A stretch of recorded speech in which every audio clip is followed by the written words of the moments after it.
It's all yours, Chad. Great. Thank you. Thanks, Cheryl. And thanks for inviting me to this opportunity to speak to you. As mentioned, I'm a pharmacist. I am a geriatric pharmacist, which I'm not even sure what that means anymore when I talk to students that are becoming pharmacists or just getting started in pharmacy. I always ask them if they're going to be working with older adults or people as they age. And, I get a slew of hands, and I get individuals that don't raise their hands. And I always remind them that unless you're really working in the pediatric sector, that most of us that work in healthcare are going to be working with people as they age and with older adults, that the demographic shift in this country is profound in terms of moving to people that are in the older cohort. So I talk often about we have 57 million Americans that are 65 or older right now in this country. 10,000 people turn 65 a day. Many of you may have heard that number before. But in 2030, we're going to have 75 million people over the age of 65, which is an increase of a little over 20 million. And that is a profound shift in that group of individuals. And as we know, as those individuals age, oftentimes medications coincide with the aging process. So we have a large group of people entering that part of their life, and they generally take a lot of medications, and that creates a lot of risk, and certainly creates a lot of attention in order to keep people on safe and effective medications. So that by and large is what geriatric pharmacists do. I'll give you a little background on myself. I'm from Cincinnati, Ohio. I lived there the first 45 years of my life, and moved here 6 years ago to take the lead role at the American Society of Consultant Pharmacists. That group has been in Alexandria, Virginia for 55 years. It started in the late 60s, around the time that nursing homes came online in this country.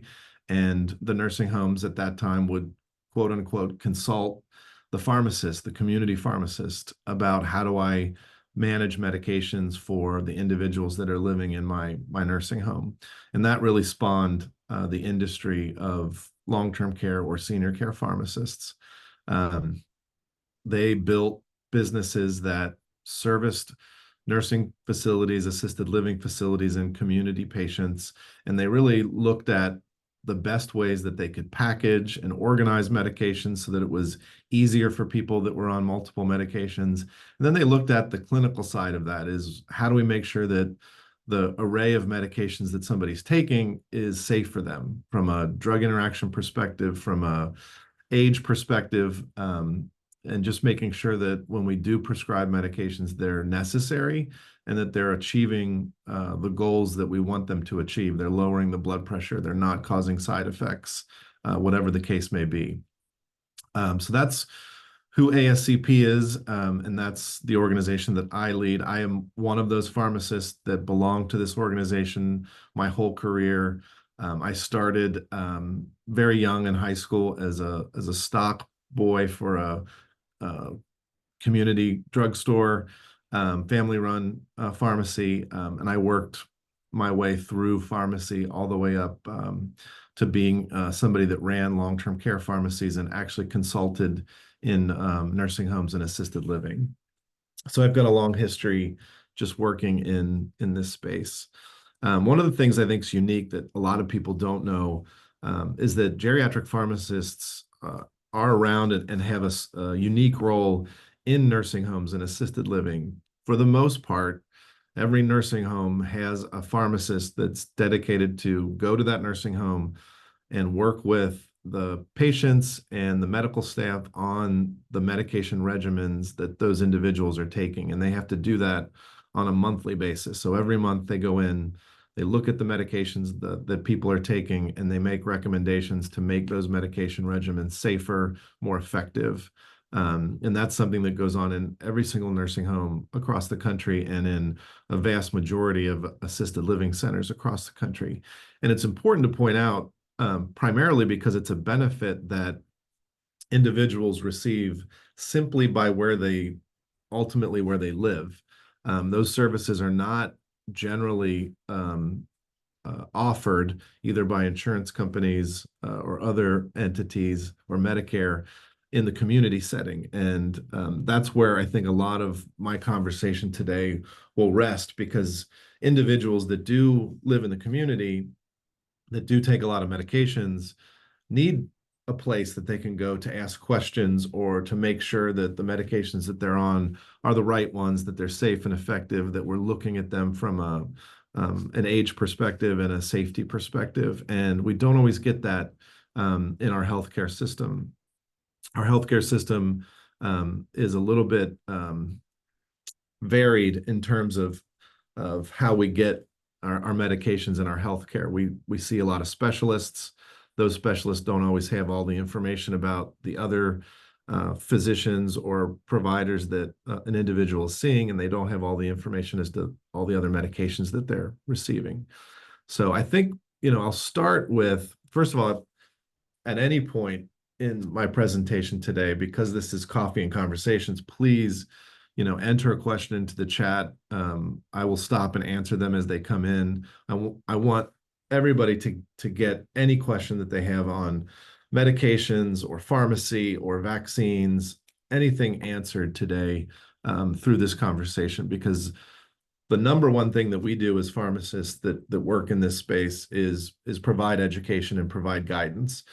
So I feel like my role here today is to make sure that at least those questions are answered. And then I'll give you a lot of information around the way we look at the aging process and the way we look at medications as we go through the aging process. So just up front, ask any questions.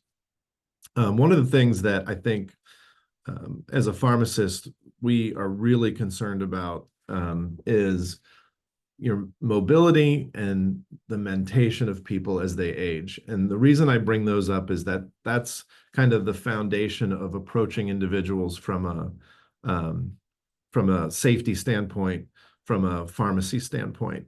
There's a group that we are involved with from the John A. Hartford Foundation that has established some parameters about age-friendly healthcare. And the tenets of age-friendly healthcare are what they call the 4 M's. And those are what matters, mentation, mobility, and medications.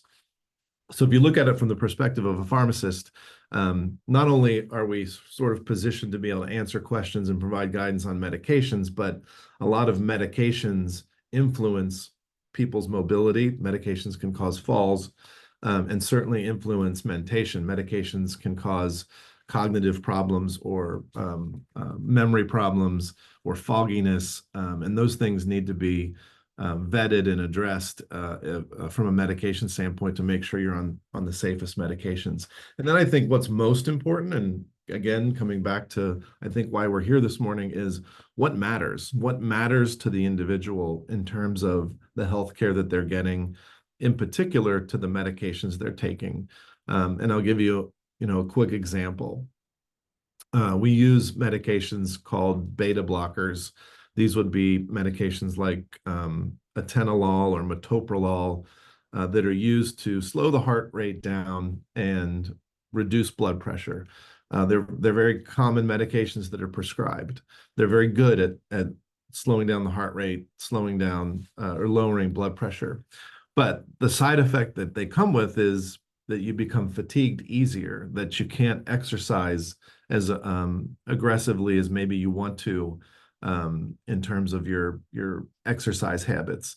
So what matters to an individual might be, hey, I want to lower my blood pressure. I don't want to have high blood pressure, but I don't want to hurt my ability to bike ride or run in running races or exercise at the gym. And so a beta blocker might not be the right medication for an individual from that perspective. So a lot of what we do around what matters is fitting the medications that you need to take with the lifestyle that you want and that you want to maintain. And that has a lot to do with really understanding the individual and what their needs are. Hey, Chad, we've already got a few questions All right, coming great. in. First one is, are you able to put Braille labels on medications? That's a great question. I think that that comes down to the pharmacy that you work with. I would say that pharmacies do have accommodations for Braille. I would, argue that a lot of the time, and I'll get to this in my presentation, one thing that's important, and it's sometimes it's challenging in today's healthcare world, is the need to have a consistent relationship with your pharmacist, using the same pharmacy, um, talking to that pharmacist or the pharmacists that work at that pharmacy. But many of them do have a lot of ways that they can address issues, particularly things like putting Braille on labels, or making the print on labels large enough if that helps somebody that has visual issues. So there are lots of ways that pharmacists can address that. Again, I would say that you're more likely to get that from a community pharmacy than maybe some of the larger pharmacies, but most should have a way to handle Braille. Okay, next thing is a comment that the tricky part with multiple medications is that everybody reacts differently. I mean, 1,000%. If you've watched one commercial for medications on TV, you've seen this. They rattle off a list of side effects that can happen to you, and it's really long, and sometimes the side effects sound very scary from that perspective. Anybody can react differently. I'll give you a story of my mom, who I love dearly, but when she gets prescribed a medication, she'll call me and say, Chad, what side effects does this medication cause? And I always hesitate to tell her because I'm afraid by telling her that I'll manifest it and she'll report those side effects. But the reality is anything can happen with a medication. And the important thing is to pay attention to what changes around the time that something changes with your medication. So if you add a new medication and now you notice you're having a problem, having a symptom, making sure we make that correlation that, oh, you know what, that started about the time my dose changed or my medication changed, and being able to talk to your physician or your pharmacist about that so that we can identify what might be the cause of the problem, or what a reaction to a medication might be. And not only is that important on an individual medication perspective, even if that medication is a vitamin, an over-the-counter herbal medication, or an over-the-counter medication that you can just buy without a prescription, all of those reactions and changes in symptoms are important to be able to report, to be able to figure out whether it's that medication or some other medication. The other thing that I would say about that is when you take 3, 4, 5, 6, 10 medications, it's very difficult to pinpoint the culprit if you're having a side effect. So it really involves a good history of what the reaction is, when it occurred, because it might not be the new medication that caused the reaction. The new medication may have caused a problem with an existing medication that then created the adverse event or the reaction. So all of the information around that is important for us to be able to kind of diagnose, what the problem is, and then correct that problem. Many of us are taking medications that we're going to be on probably for the rest of our lives. Are there drawbacks to taking some of these things for years at a time? Another fantastic question, and I'll answer it a couple ways. Number one, um, there are medications that you will take for the rest of your life. I think common ones are blood pressure. For the most part, if you're taking medications for high cholesterol, those are things that you're probably going to take for the rest of your life. That being said, there are a lot of conditions and issues that may contribute to blood pressure, that may contribute to cholesterol. If you make a significant shift in your diet, you may find that you've alleviated whatever was elevating your cholesterol, and you might not need that cholesterol medication. I mean, that's not as common as you might think. It's very uncommon, but it can happen. We have a lot of individuals right now, and I'm sure everybody's seen the Ozempic commercials and the medications, what they call the GLP-1 medications that help people manage their type 2 diabetes, but also help them lose weight. They've become extremely popular. And there's two sides to that popularity. One is they work really well. They take care of your diabetes, and they also generally help people lose weight. When people that have weight issues lose weight, sometimes you don't need as many or any blood pressure medications if you've lost weight. Sometimes you don't need those cholesterol medications if you've lost weight. So there are times when even medications that we generally think you're going to be on for the rest of your life, you may not be. There's even the consideration with those medications that you might be on those medications for the rest of your life. And if you stop those, maybe you gain the weight back, maybe you lose control of your diabetes. We generally don't know a lot about being on medications long term, unless the drug has been out long term. That's really the only way we can really understand what its implications are. So even medications like Lipitor and some of the statin medications we use for cholesterol, we're just now kind of realizing what the long-term implications of those are. And those came out, in the 80s. So it takes quite a bit of time for us to understand long-term impact. But we look at the science, what we think impact is going to be, and we look at impact on disease to make that risk-benefit analysis. So again, if I talk about those diabetes medications like Ozempic, the short-term implications are your diabetes is controlled, you lose weight. Those short-term implications are profound. Those are great. Those are wins. We don't know in 15 years what happens to somebody that's been on Ozempic for 15 years. We won't know that for 15 years probably. But we feel confident that the medication is not going to create some anomaly problem that we weren't thinking about in 15 years.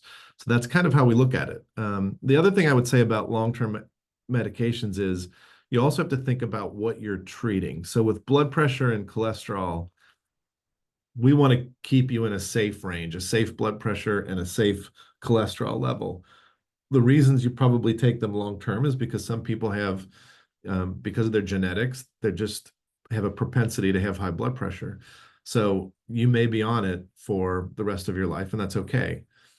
There are drugs where you might not need to be on it, and you probably shouldn't need to be on it long term. And the example I always give is drugs like Prilosec for acid reflux or for upset stomach.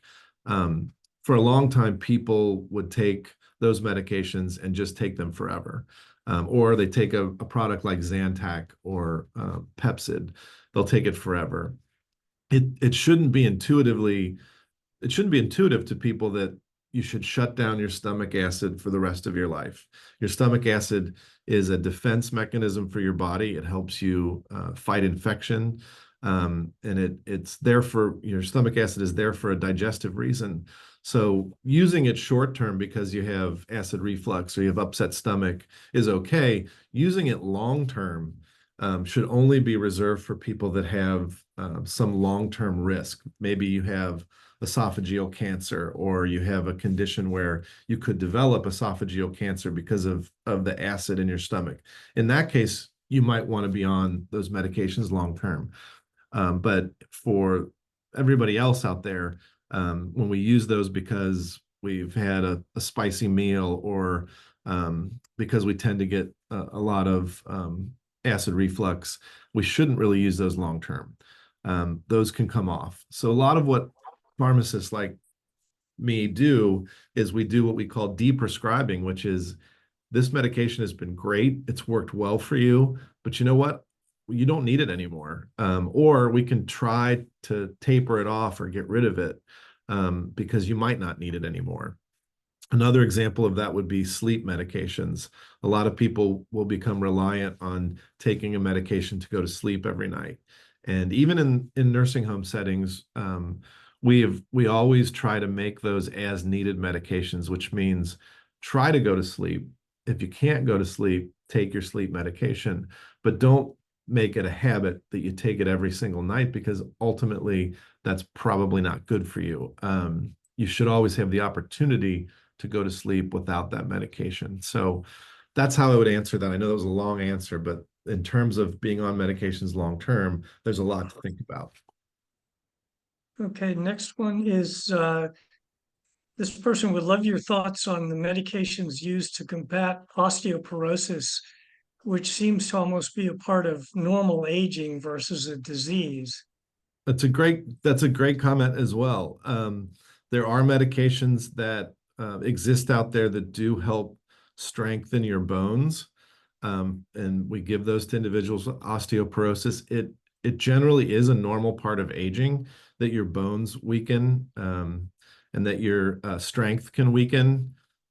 I would argue when it comes to osteoporosis, we have tests that will tell us if you're outside the normal range of somebody that's aging. So your bones are a little bit more brittle than somebody your age normally. In those cases, the medications I think are helpful. They're challenging medications to take because of how difficult they are to get into the body. They require some of the ones that are tablets or require you to remain upright and drink a full glass of water and things like that, just to make sure we get enough of the medication into your body to have an impact. But they do work in those individuals.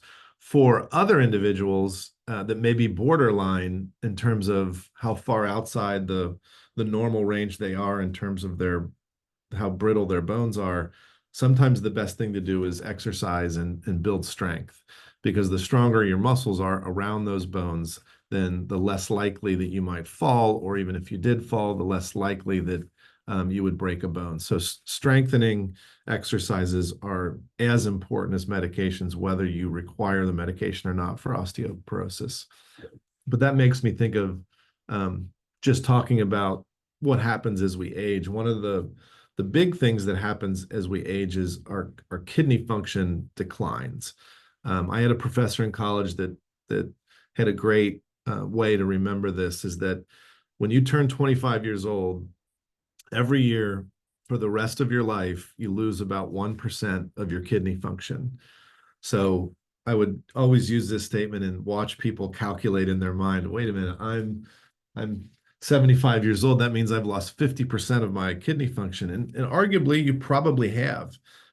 So when we look at individuals that are getting older, we consider the fact that their kidney function is declining, and that may change how a medication works in your body. The kidneys are responsible for a lot of metabolism and a lot of excretion of medications. So if your kidney isn't functioning as well as it did when you were younger, the drug that you take might rise in levels in your body, and it might hang around in your body longer than when you were younger. And that forces us to make decisions about how we lower the dose or how we give the medication so that we accommodate for that change in kidney function. Kidney function, you can survive on one kidney, you can survive with a 50% reduction in your kidney function. It's not to the level that it's a disease. It's just a normal component of aging, and we have to adjust for it. So when we hear people say, well, I've been taking that medication for 30 years, it works great, that may be true, but we may have to adjust it simply because your body's different today than it was 30 years ago. And that's something else to consider when you're looking at someone's medications. And next question is, can we get meds without childproof caps? Another awesome question. Of course you can. Again, it comes back to having a relationship with the pharmacy that you use. But any pharmacy has the ability to give you caps that or give you packaging that you prefer. It's not even always about amber vials and childproof caps anymore. And actually, having worked in a pharmacy 35 years ago, you can actually pull the top off of a childproof cap and it leaves a non-childproof cap. Now, there are laws that require pharmacists to provide medications in childproof caps unless requested by the individual. so that individual knows, hey, this medication is now coming. It's not childproof. If you have grandchildren around or children around, you want to make sure that you keep those medications safe from them. But all pharmacies should be able to provide the packaging that you want. And that would include, if you've seen these or not, some pharmacies are providing medications in pouch packets. They're just little strips of plastic pouches. And if you take a lot of medications, they will organize those medications by the time that you take them. So you might have all of your 8 a.m. meds in a pouch, your noon meds in a pouch, your 4 o'clock meds in a pouch, and your evening meds in a pouch, depending on the different medications that you take. And that's another way that you can receive your medications that might be easier for you, and help you organize your medications better. Okay, last question so far. Pharmaceutical companies are always advertising their latest and greatest products, usually at a higher cost. How do we know when we should be taking a new med versus an older one? Another great question. I talk to our pharmacists all the time about, you know, 10 years ago, 15 years ago, we would talk about what's the best medication to give somebody. Now we talk about what's the best medication to give somebody based on who they are and who that person is. If you're somebody that lives in a nursing home where there's nursing staff to help administer medications, we might make different decisions about the kind of medication that we prescribe for that individual versus somebody that lives at home and is trying to maintain their independence at home. We might make a vastly different decision for that individual. And again, I'll use the diabetes medications as an example. Insulin is a great medication for diabetics. It requires you to calculate a dose. It requires you to make sure you eat enough food at meals, or you run the risk of having your blood sugar go too low and maybe having a hypoglycemic event or a fall. In a nursing home setting where we have a lot more control over that, that medication might be very useful. In the home setting, we might make a different decision. And if you have type 2 diabetes, we might say, we like these new GLP-1 medications because we can give somebody a once a week medication. They might remember it based on one of their weekly activities. They might remember it based on having this call on Wednesdays. I take my medication that day, and that becomes very easy for them to maintain at home and less risk for making a mistake or missing a dose. So pharmaceuticals are always innovating. They're always getting better. A lot of times that does coincide with being more expensive.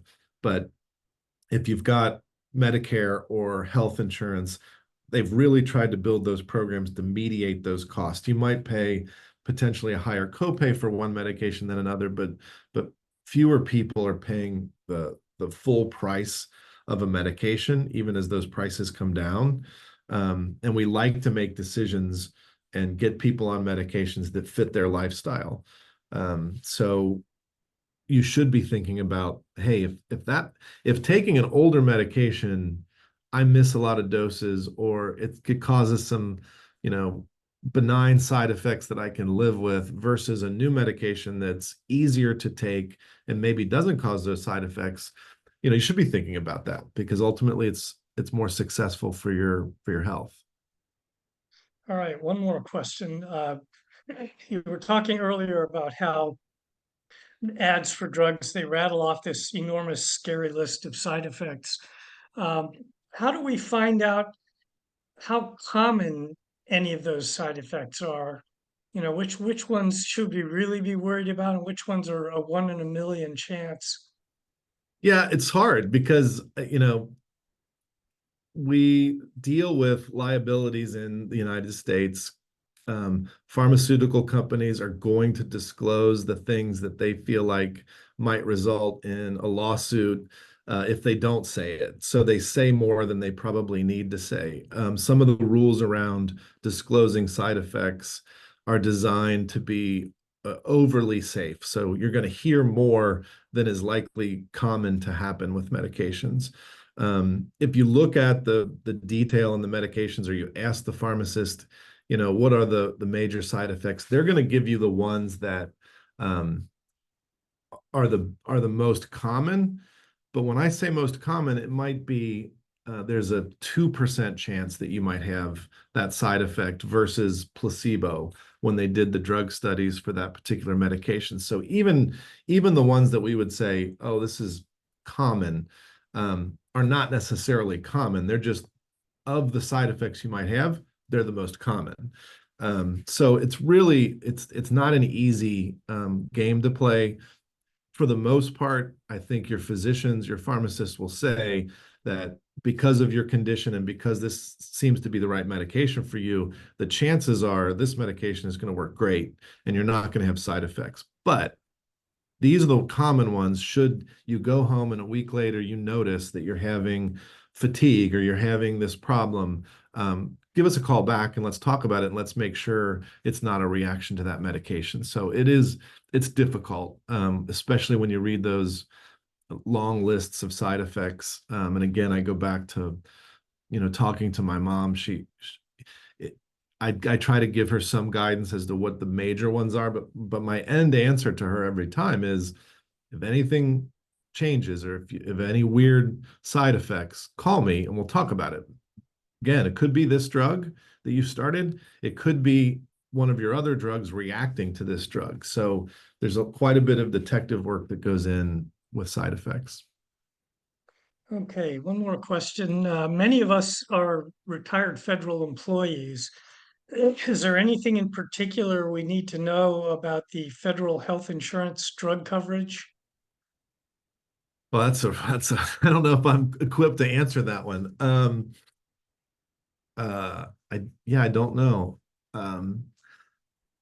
I think in any case, I go back to every insurance plan, whether it's Medicare, the federal government, or a commercial plan, provides a level of access to the medications that you need. And one of the advantages that we all have as we age is that medications do tend to impact us more. We're more sensitive to medications as we age.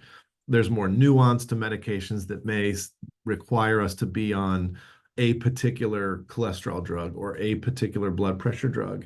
And all of the plans have a route to get to that right answer. So working with your physician and your pharmacist to get to that right answer, your nurse practitioner to get to that right answer, is important. So if you're asking that question from, are we only getting access to the cheaper drugs or maybe not the best drugs? You may feel that way, but if there's a drug out there that you feel like is the best one for you, or if your doctor or your pharmacist feels like this is the best drug for you, you can usually make your way to it. You might have to give them some information on why, but a lot of times it's easier as we get older to get to those medications, if that makes sense. Right. Someone asked if I order some drugs mail order and others from my local pharmacy, how do I learn what the potential interactions are across the whole spectrum of the medications? So that's another great question. There's a couple ways. One, you would need to tell one of those pharmacies your other medications for them to be able to run the software programs that might help them identify drug interactions, or that the pharmacist might be able to identify potential risks in drug interactions. But inherently, using multiple pharmacies is similar to using to the problems we have with multiple specialists. If they don't know the drugs that you're taking, they're not going to be able to identify any possible risk and inform you of that risk. That's also true if you get some medications from mail order, some medications from a community pharmacy, and then you buy some over-the-counter medications at Costco or some other place where no one can see that full list. So the answer to that is always have a full list of your medications, either written down or if you want to put it into your computer, always having a list and presenting that list to your doctor and to your pharmacist so that they can see the whole array of medications and give you some advice on potential drug interactions. The other way is you could, I talk a lot about these geriatric pharmacists, and again, every nursing home has a consultant pharmacist that goes in every month.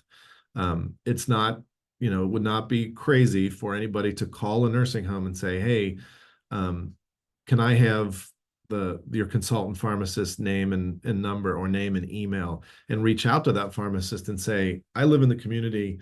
I don't have access to a consultant pharmacist, but I have some questions. You might be able to create a relationship there and get some advice there, and you might be able to share your med list with them. They do that every day, look at med lists and assess risks and safety, and they may be able to do that for you. Hey, what are your thoughts on some of the new, very high-priced medications that we see coming on the market? Do you see any parallel to decades past?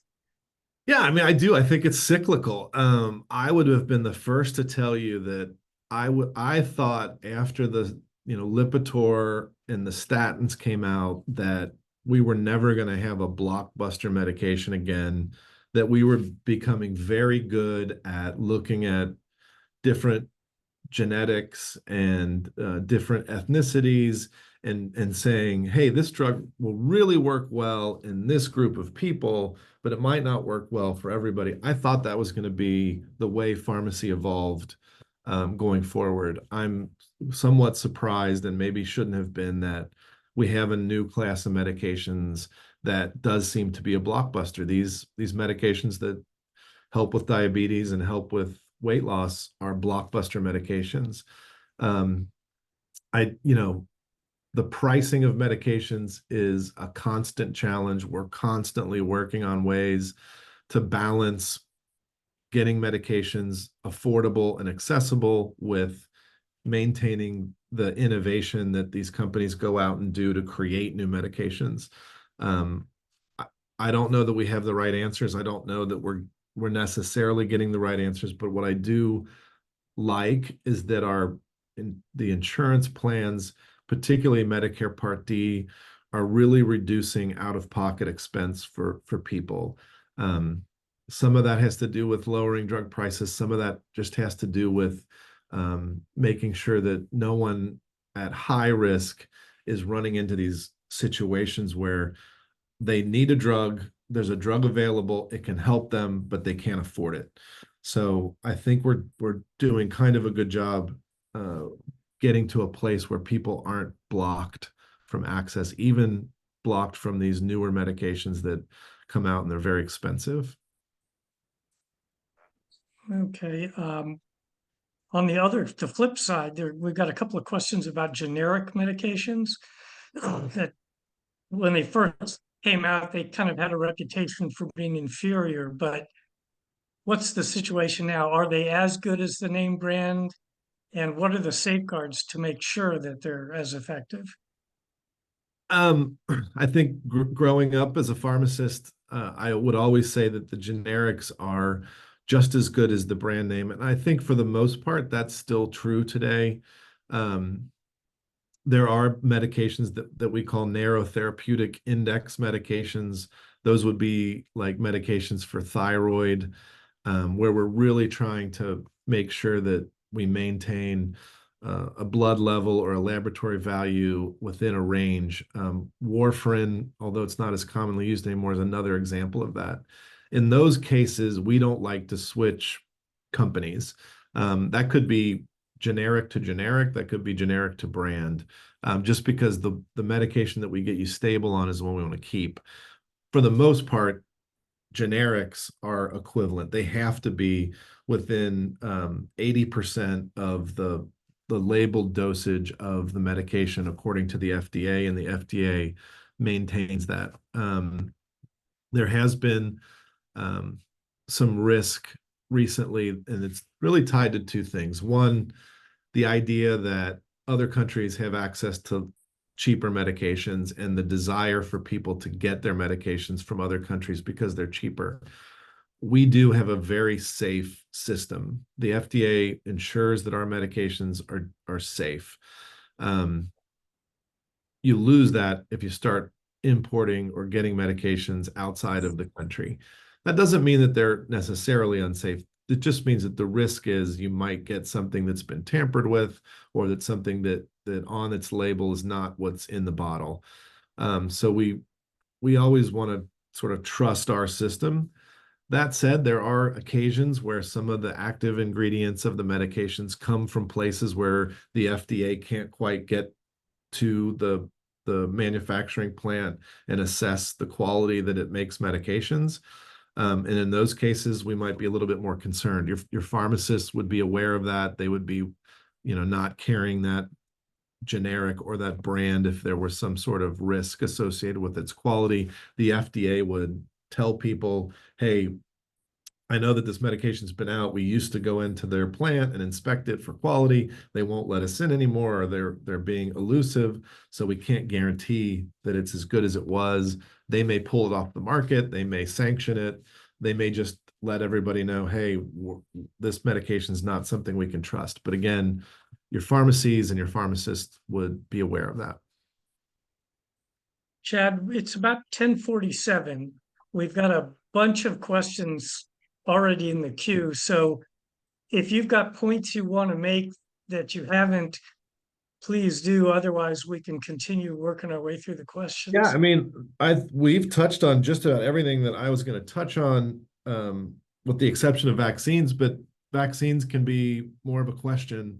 So if somebody has a question on vaccines, throw it in there, but let's just keep answering. Okay, we're starting to see some new drugs to treat Alzheimer's and dementia more generally.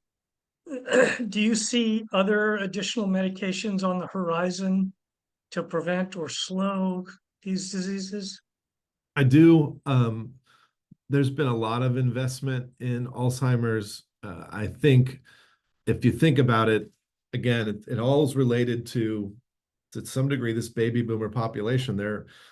They are becoming the largest subset of our US population, and therefore the things that affect them are the things that companies want to make solutions for. So there's a lot of investment in Alzheimer's. We're making headway at determining what some of the risks are, and what some of the possible solutions are. I think we're at the front end. The medications that are coming out, they're wildly expensive, but they are starting to show that if you have somebody that screens early, that we identify early that these medications may have an impact of them developing Alzheimer's disease to the extent that we've seen other people develop Alzheimer's disease. To balance that, we've also seen that changes in diet. We've seen even these medications that lower your blood glucose and help with your diabetes may also impact the risks of you developing Alzheimer's disease. So there's a lot of activity. There's a lot of information right now. I don't know that we have the blockbuster yet or the answer yet, but we're making a lot of progress. And we watch these medications to see what impact they have and how to apply them to the population. Most of what we're seeing are not solutions for people that might have Alzheimer's disease, moderate to severe. They're solutions for people that we catch very early. But I do feel like, my philosophy's changed, that at some point we will get some kind of Alzheimer's disease solution. I'm not going to call it a cure, but something that can really impact that condition. The next question is, how concerned should we be about taking meds exactly on schedule? For example, she's got one that she normally takes at 8 a.m. What happens if she doesn't take it until 10 a.m. or noon? Another awesome question. For the most part, we give like a 2-hour window before and after. So if you are supposed to take your meds at 8 and you slept in and it's 10, you can take your morning meds. It's not going to affect the medications. If you get up early and you take them at 6 a.m. because you're golfing at 7 or whatever you're doing, that's also fine. If you miss it by 6 hours, it's probably best to just wait to the next dose and take the next dose. If that's the next day, fine. If that's the evening dose, just wait till that next evening dose so that you're not putting 2 doses close together. But by and large, we're not concerned with exactly hitting those medication times. And it can be challenging, especially if you get like an antibiotic that's 4 times a day. Um, but as long as you get those 4 doses in and they're relatively spaced out, um, you don't have to be right on around the clock on the dot. Okay, next year, Medicare subscribers will only pay $2,000 a year out of pocket for drugs. Do you have any thoughts on how this affects the industry and patients? Um, well, I think it's good. You know, it's lowered from, I think it was around 3,800 was the risk to the Medicare Part D patient or individual last year to next year. There's also the opportunity for smoothing, which means if you're on a, let's say you're on a really expensive drug, you could use that, you could have to pay that $2,000 in January and February. So there is the opportunity to ask the insurance plan to smooth out that $2,000. So maybe it's only, you know, a certain amount a month to cover your medications, which is good. The impact on insurance is hard to say. Um, the people that effectively are paying for that $2,000 are the insurance companies for the most part and the manufacturers for the most part. It's not Medicare itself. It's not the individual. So what you worry about is, will that influence the future price of medications? Will they go up because they're kind of compensating for the reduction to $2,000? And will your premiums go up to compensate for that $2,000? We don't really know yet. We have to kind of see how the plans evolve and develop. I think there's a risk that premium prices will go up. That'll be a consideration for people as they look at, what is my annual spend on drugs? Am I ever going to reach $2,000? Am I going to reach it in a month? And then what kind of plan do I want? And what kind of premium am I willing to pay to have that plan? Okay, what exactly is a pharmacy benefit manager? Oh boy. I wish I had the answer to that. A pharmacy benefit manager in its original intent was designed to make sure that between pharmacy to pharmacy, which in the 70s, there were a lot more independent community pharmacies. You would go into those pharmacies and it's almost like looking at it from the perspective of gasoline. Like one pharmacy would be $100 for your medication and another pharmacy would be $60. So insurance PBMs were made to try to smooth that out and say, okay, listen, you know, this pharmacy is overcharging, this pharmacy is charging fairly. We want a fair price for everything. So we're only going to pay $60, and we're going to pay it through this benefit so that people aren't, you know, gouged over here, and over here their prices are fair. I think that what's evolved over time is this constant pressure down, and it's put so much pressure on pharmacy that they can't survive anymore. The insurance, the PBM is making all the money, making more money than the manufacturer, and making all the money that could have gone to the pharmacy for fair reimbursement is pushing them out of business. So we kind of have a lopsided healthcare system right now that we really need to address, because patients, I think, want to have relationships with their pharmacy. They want to walk in, get their medications filled, have a conversation with their pharmacist, ask them about risks and side effects. But the PBMs are making it so difficult. And again, it comes back, we were talking about this a little before the call started. You know, asking pharmacists to fill 1,000 prescriptions a day doesn't leave them any time to do the work of looking at your med regimen, talking to you about your medications. They're simply doing their work as fast as they can because they're just not getting reimbursed fairly. And physicians are in the same boat. They have to see so many patients an hour or they're not going to be reimbursed appropriately. So the insurance companies, the PBMs, are really evolving to be kind of the bad actors in healthcare right now, and probably need some reform. Okay, as a pharmacist, do you ever recommend not taking a medication or using herbals or alternative medicines instead? I mean, all the time, I think I used to call myself like the anti-pharmacist because the last thing I want to do is take a medication. Now that means that I want to make sure I need it, and I do take medications, but I'm always looking for ways to alleviate my problems without using a medication. Medications are inherently dangerous. I mean, they're going to affect you, hopefully affect you in the positive way we want them to, but they have the risk of affecting you negatively. So I am always looking for alternatives. I think if you're saying, do I look for alternatives like herbals or alternative medicine? I really want to see herbals and alternative medications that have evidence behind them. Too much is made of natural, these things are natural, so they're safe for you. Anything you put in your body has the potential to cause a side effect. I don't care if it's organic or safe or natural or whatever they want to call it. There's a risk. So even if I am looking at an herbal or an alternative medication that I do think has evidence, it still comes with that caveat that I'm going to treat it like a drug. It's basically like a drug. If people have heard the old stories about grapefruit juice and grapefruit juice can cause problems with your cholesterol meds, it's true, but it's only true if you eat a grapefruit every day like you take a drug. If you treat grapefruit like a drug, then it's going to influence your other drugs. If you have grapefruit a couple times a week, probably not going to affect your medications. And I would put alternatives and herbals in the same category.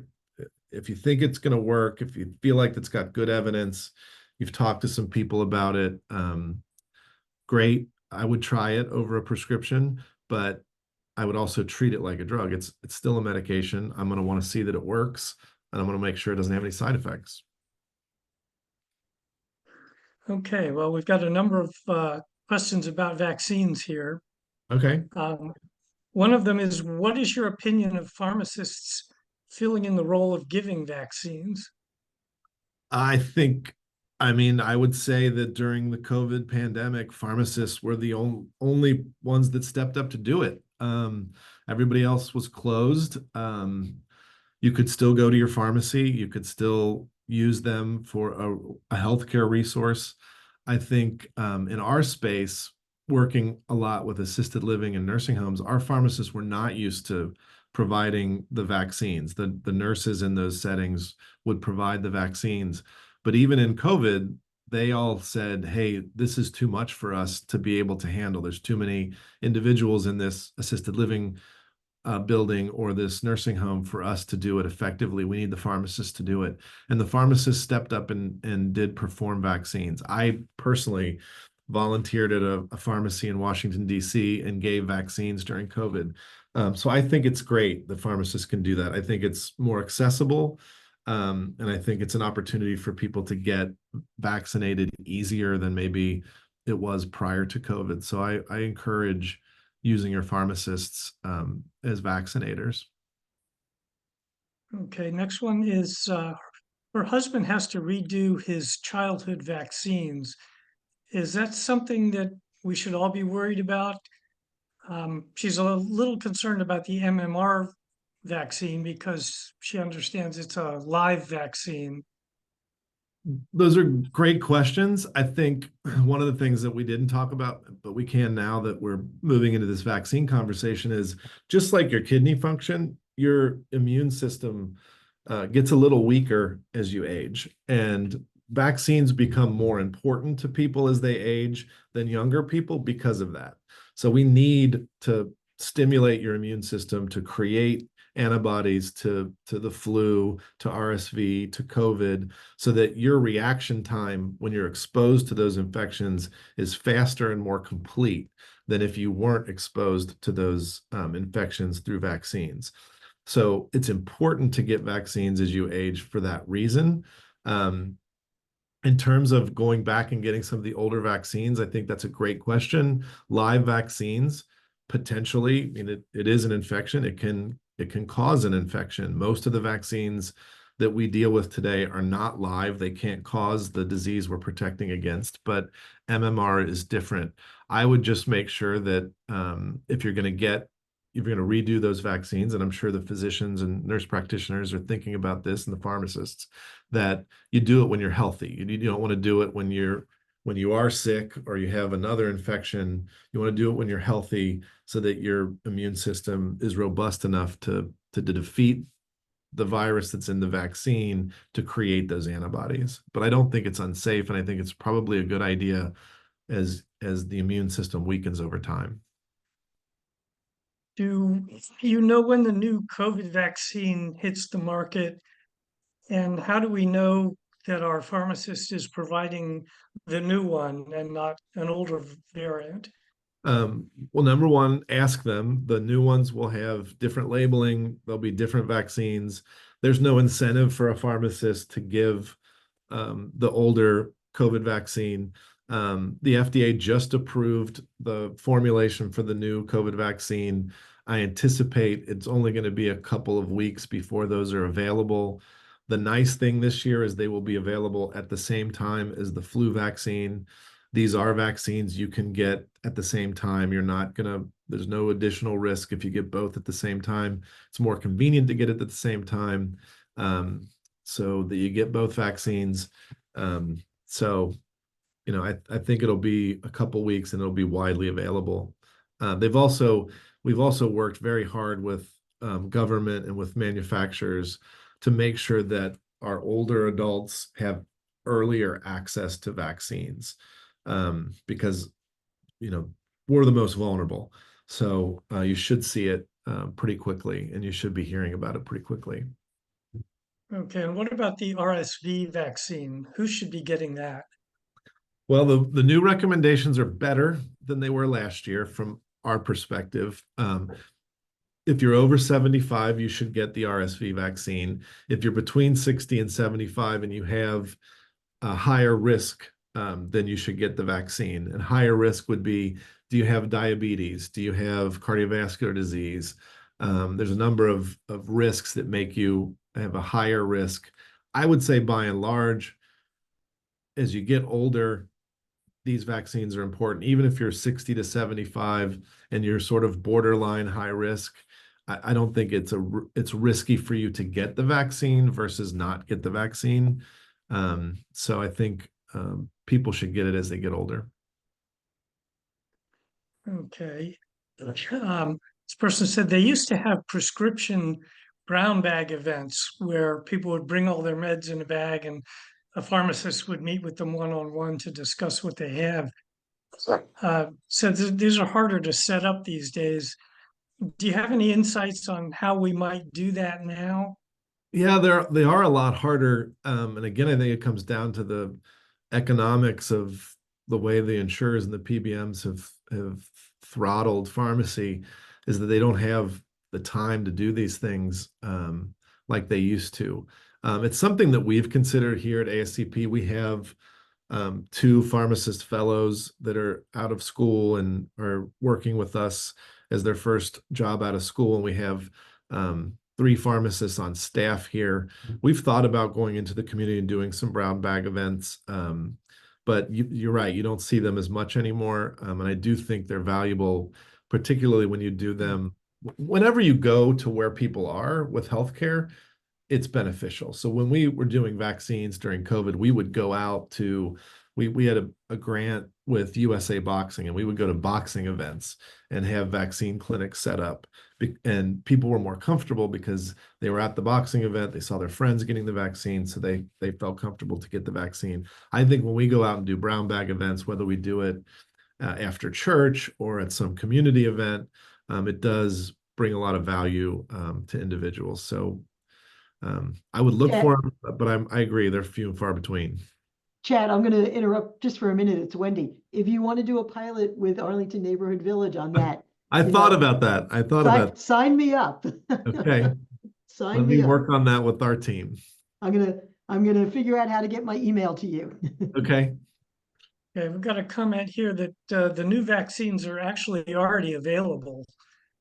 I know my pharmacy, the last time I was there, they said they've got the flu and the COVID vaccines. Yeah, I think, but that does come down to the question. I know that the approval was last week. Now, the manufacturers could have been producing the vaccine and have it sitting in warehouses. And as soon as the FDA approved it, they could have started shipping it to pharmacies. So I would just make sure it's the newest one. When it comes to COVID, flu is probably out and available. But I would make sure the COVID is the new one. Okay, this person missed the last round of COVID vaccines. Should they get the older one and then get the newer one, or just Uh, get the latest one? just get the latest one. That's the recommendations that are coming out of CDC, is just to get the latest one. Okay, and what about the timing of receiving vaccines? It's their understanding that they're most effective for about 3 months, and then the effectiveness starts to wane. So aren't you better off timing it so that it's at its peak during the peak of flu season or COVID season? Yeah, it's super hard to do that. If you're super interested, the CDC will follow COVID and flu, and they'll try to predict the peak. So they'll follow it. We usually don't recommend people get the vaccines before September 1st. That would be the earliest. And then we do recommend in between September and October that you get the vaccine. It's hard to predict. So I would say just do what's convenient for you. I'd wait till September 1st. After that, do what's convenient for you in terms of getting the flu vaccine. Even if the protection is best for 3 months, it still lasts. But trying to predict the flu season and the COVID season are really difficult. We just went through sort of a peak of COVID over the summer. So usually it'll bottom out and it'll come back up, but it's really hard to determine whether that happens in a month or 6 months. So I would just do what's convenient for you, but do it in September or October. Okay, now there's a new pneumonia vaccine out that the pharmacist told me, it's one shot and you're good for the rest of your life. Yes, there's those have gone through a number of iterations. We used to have only one, then we had two, and they were pneumonia vaccines that you would get both, depending on your age.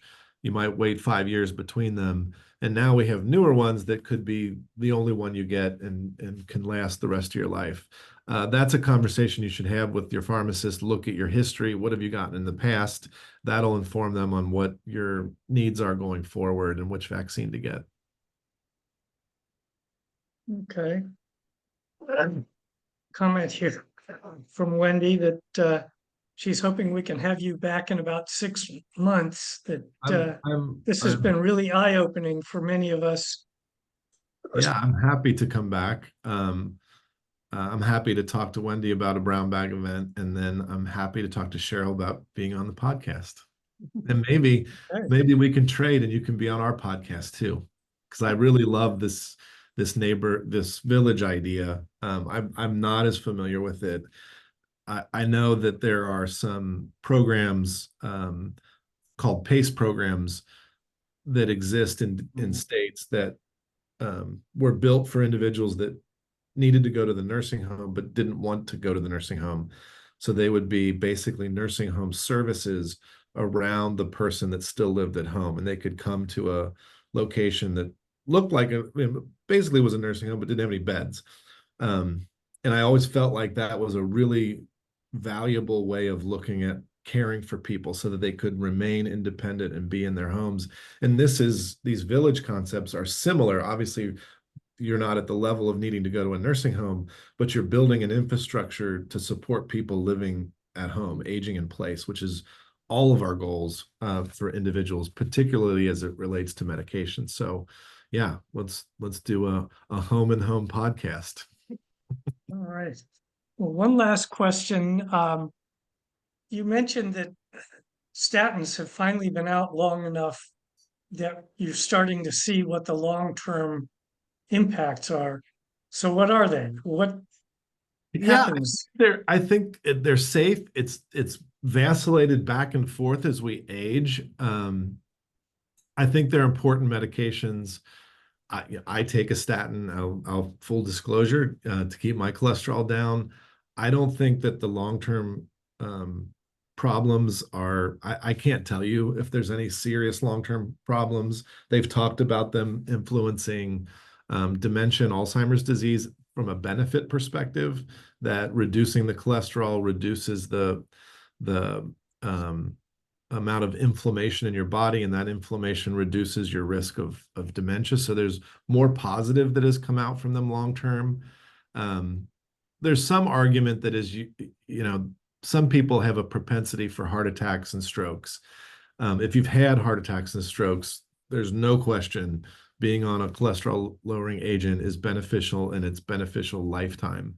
If you get to be 80, 85 years old and you've never had a heart attack or a stroke, and you've only had high cholesterol and maybe high blood pressure, arguably, could you stop taking it? You probably could, and it may make sense. But there also doesn't seem to be any long-term risk to staying on it.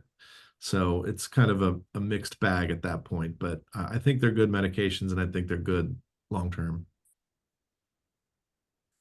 Okay, well, we've got a number of people saying thank you. This has been really informative, No, this is great. great information. Fun. So I'm gonna just step in for one thing. One quick question, Chad, and that was on the RSV vaccine. Do you have to get that every year? I believe so, yeah. Okay, because I did get it last year, and I was just wondering if I should get it again this year, if it's a one-time only vaccine. So, okay. Well, we really enjoyed having you on, and in fact, that was awesome. Thank you. Is your email address on the American Society of Consultant Pharmacists? Yeah, I'll put it in the chat. Okay, that would be It great. is. I'm always looking for new guests to be on Aging Matters podcast, and so it would be very Love it.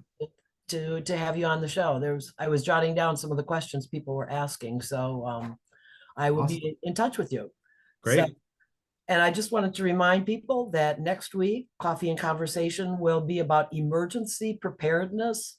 Bianca Sanchez is with the Arlington County Department of Public Safety and Communications and Emergency Management, and she'll talk about what we need to know to prepare for hot weather and cold weather. So be sure and check out that and join us next week on Coffee and Conversation. So, okay, Steve, did you have a question? You're muted. No, I'm just waving goodbye. Okay, all right. okay. Well, it is almost 11:15. So Chad, thanks for taking Absolutely. the extra time. Thanks, everybody. Great program.